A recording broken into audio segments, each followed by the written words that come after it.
हरिओम। ओम आनंदमयम, ओम शांतिमयम, ओम ज्ञानमयम। आप सभी दर्शकों का हमारे चैनल पर स्वागत है।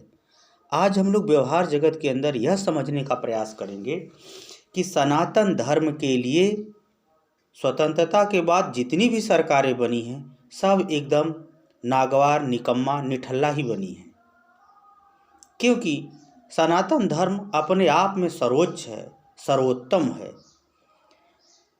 आध्यात्म और भौतिकतावाद दोनों का ऐसा संगम है जिसमें हम प्रकृति के साथ, मानव कल्याण के साथ उत्तम संयोग बनाते हुए व्यवस्थित सामाजिक और आध्यात्मिक जीवन जीने में सफल हो सकते हैं या होते हैं। सबसे बड़ी बात यह है कि सनातन धर्म से जितनी भी अब तक सरकारें हुई सब लोगों ने कमाया है, उसके मंदिरों से खूब कमाया है। परंतु बड़े अचरज की बात है कि सनातन धर्म को राष्ट्रीय धर्म भी सब घोषित नहीं किए और सनातन धर्म से सरकार खूब कमाई और अपना काम की।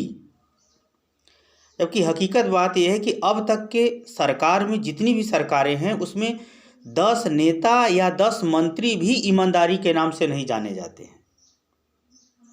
किसी भी पार्टी में 10 नेता या 10 मंत्री आज तक की सरकारों में नहीं पाए गए हैं जो ईमानदारी के नाम से जाने जाते हों, अच्छाई के नाम से जाने जाते हों।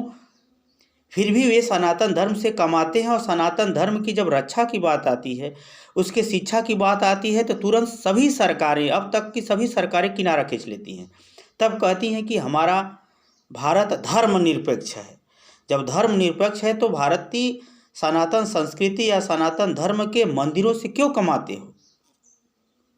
यदि कमाते हो तो सनातन संस्कृति के बारे में शिक्षा दो, ज्ञान दो, उसकी व्यापकता को बताओ, उसकी मौलिकता को बताओ, उसकी उपयोगिता और आवश्यकता को बताओ, जिससे मानव कल्याण हो सके। अर्थात सरकार यदि कमाती है तो सनातन धर्म को राष्ट्रीय धर्म घोषित करे। यदि राष्ट्रीय धर्म घोषित नहीं भी करती है तो सनातन धर्म के बारे में उसके अनुयायियों को परिचय कराए। क्योंकि अगर सनातनी लोग, सनातन धर्म के लोग राजा बनेंगे तो वो सनातन धर्म के बारे में कदम पीछे हटाने का मतलब ये है कि सनातन धर्म के संग वो गद्दारी हो रही है। हाँ, भारत में अब तक के महान नेताओं में व्यक्तिगत रूप से काम हुआ है, परंतु यह सार्वजनिक कल्याण की बात है। इसमें जब तक सनातन धर्म के जनसमूह व्यापक रूप से जागरूक नहीं होंगे, इसके विषय में जानेंगे नहीं, इसकी मौलिकता आवश्यकता को समझेंगे नहीं, तब तक यह समस्या हल होने वाली नहीं है।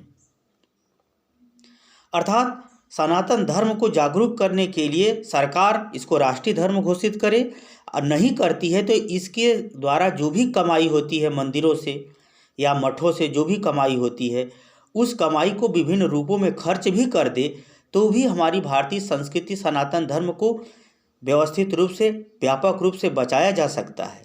यदि हम बात करें कि सरकार जो कमाती है, ईमानदार नेता तो है नहीं सनातन धर्म के लिए, इसलिए पहला काम वो ये करे कि सनातन धर्म में जो ज्ञान कांड, उपासना कांड और कर्म कांड का विधान है, इसके लिए वह महाविद्यालय या विश्वविद्यालय या जिस स्तर तक की कमाई हो रही है जिस मंदिर से, उस मंदिर के नाम से ये सब चीज़ें पढ़ाई लिखाई जाएं, बताई जाएं, ताकि व्यक्ति अपनी आवश्यकता, संसार के सामाजिक के मूलभूत सिद्धांत, संयम, सहिष्णुता इत्यादि गतिविधियों को व्यवस्थित रूप से सीख सके, समझ सके, उसकी आवश्यकता को महसूस कर सके।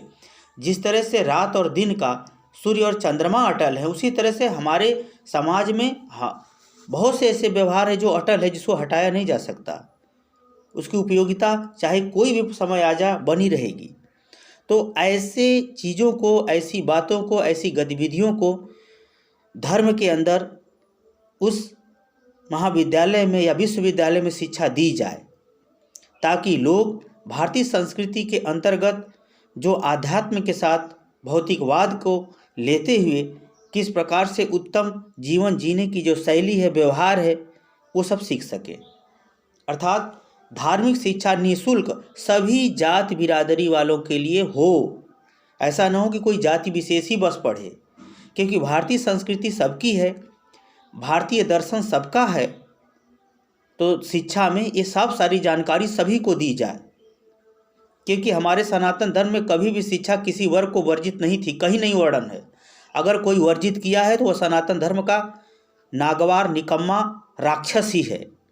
इतिहास में गतिविधियां बहुत सारी गंदी देखने को मिलती हैं, वो लोग गंदे लोगों का ही परिणाम है, जबकि भारतीय संस्कृति में किसी को शिक्षा वर्जित नहीं है। इसका अनेक सारे उदाहरण हैं, कभी आवश्यकता पड़ेगी तो मैं उसको बता दूंगा। फिलहाल आगे चलते हैं। दूसरा, भारतीय संस्कृति पूरे विश्व में उत्तम संस्कृति है, सबसे अच्छी संस्कृति है, क्योंकि भारतीय संस्कृति में पद, स्थिति, संबंध, क्रिया, आचरण इत्यादि के आधार पर उत्तम भावना, उत्तम कर्म, उत्तम आचरण, उत्तम बोली इत्यादि गतिविधियों का व्यापक और व्यवस्थित रूप से वर्णन है। व्यापक रूप से इसको समझने, अपनाने, बनाए रखने पर बल दिया गया है, जिसमें भारतीय संस्कृति समाज के सभी लोगों को एक वसुधैव कुटुंबकम वाले सिद्धांत से जोड़ती है, जिसमें जीव, जंतु, वनस्पति सबकी पूजा होती है, सबकी आराधना होती है। क्योंकि हम सब इस संसार के लिए धरती माँ के पुत्र हैं, तो सभी के साथ प्रेम से हिल मिल करके सेवा और सहयोग से जुड़े रहने पर बल देती है। ये सब जो आधारभूत भारतीय संस्कृति के सिद्धांत हैं, नियम है, आदर्श हैं, मूल्य है, परंपरा है, मान्यताएं हैं, रीति रिवाज हैं, त्यौहार हैं, व्रत है, इन सब सारी चीज़ों को भी भारतीय संस्कृति के नाम से सनातन धर्म में शिक्षा दी जानी चाहिए, दी जानी चाहिए। तभी जो है हमारा सनातन धर्म के लोग एक हो सकेंगे और इसकी व्यापकता, इसकी मौलिकता को विश्व पटल पर सबके लिए आदर्श के रूप में, अनुकरण के रूप में, आवश्यकता के रूप में प्रदर्शित किया जा सकता है। स्थिति ये है कि राजनीति में व्यक्तिगत नेताओं ने जो कुछ किया वो व्यक्तिगत रूप से किया है, सामूहिक रूप से 0 बटा सन्नाटा की स्थिति है। वही तो मैं कह रहा हूँ, आज तक के इतिहास में जितनी भी सरकारें बनी है, सामाजिक स्तर पर या सोशल मीडिया में किसी भी पार्टी में 10 नेता भी ईमानदारी के नाम से जाने नहीं जाते हैं। तो जब ईमानदारी के नाम से जाने नहीं जाते हैं तो भगवान के नाम से लूट करके, गैर योजना व्यय दिखा करके क्यों लूट रहे हैं? नेताओं को क्यों पैसा लुटाया जा रहा है सनातन धर्म का? चाहे किसी भी पार्टी की सरकार हो, आएगी जाएगी, वो तो लगा रहेगा। अटल बिहारी वाजपेयी जी ने कहा था कि सरकारें आती और जाती रहेंगी, लेकिन हमारा राष्ट्र सुरक्षित होना चाहिए। उसी तरह से सनातन धर्म तो पूरा विश्व के मौलिक सिद्धांत, सृष्टि के महासिद्धांत, सृष्टि के आवश्यक सिद्धांतों की व्याख्या करता है। तो फिर ये क्यों नहीं सुरक्षित रहना चाहिए? यदि सुरक्षित रहने में कोई भी नेता, कोई भी पार्टी बाधा बनती है तो वह सनातन धर्म का राक्षस है, निशाचर है। उसे वध करने में ही, उसका वध करने में ही भलाई है। आगे हम चलते हैं। तीसरा, सनातन धर्म की संस्कृति को बचाने के लिए, सनातन धर्म को बचाने के लिए सनातन धर्म में जो प्राकृतिक संतुलन की बात की गई है, जितने भी प्राकृतिक संतुलन अर्थात प्रकृति के साथ स्वतंत्र रूप से उचित समायोजन के साथ जीवन जीने की जो बातें बताई गई हैं, चाहे वो आवश्यकता को लेकर के हों, चाहे वो समाज में सामूहिक कल्याण को लेकर के हों, चाहे जीव जंतु वनस्पतियों के संरक्षण हेतु पूजा पाठ उपासना के माध्यम से उनके महत्व इत्यादि को स्वीकार करने संबंधी हो, चाहे वह जल, नदी, पर्वत,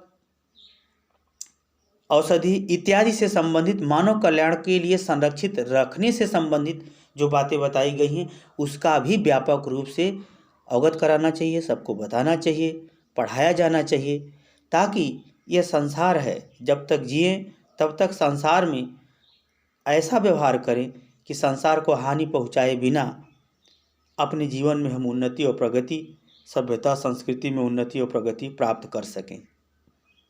अतः भारतीय संस्कृति को बचाने के लिए, भारतीय दर्शन को बचाने के लिए, सनातन धर्म को बचाने के लिए इस समय सभी लोगों में इसका प्रचार प्रसार, ज्ञान, इसकी मौलिकता, इसके महत्व इत्यादि को बताना परम आवश्यक है। यह सिर्फ किसी व्यक्तिगत नेता की बात नहीं, ये सबकी आवश्यकता की बात है। सब लोग एक हो जाओ। यदि आप उत्तम हो, सबसे अच्छे हो, तो वैसा होना भी चाहिए, वैसा दिखना भी चाहिए। सनातन धर्म तो अपने आप में वैसा ही है, अर्थात परम उत्तम, परम पावन, परम गुणशाली, परम ऐश्वर्यशाली है सनातन धर्म।